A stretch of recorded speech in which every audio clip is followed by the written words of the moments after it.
એ મારા બેગ આજ મારા બેગ ને આંબળી લાંગી નો કરાય એ મારા ભાણામાં હાથ લાંબો નો કરાય પણ એ મારા બેગ આજ મારી મ્યાલની ના વાયા કે એ મારી પેનરીઓ રમવા આવી ને એ મારા બેગ જો આ પ્રસંગમાં કોઈ આંગળી લાંબી કરે એ તો મ્યાલની એ શાર નાળિયેર લીધા વગર મુકું તે દીવ નનામી બાળકી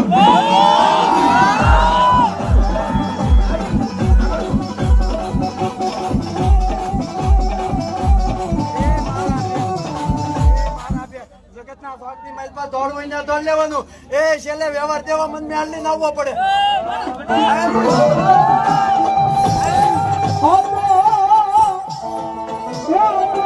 મારી વગર કોઈ રાઈ ખોલ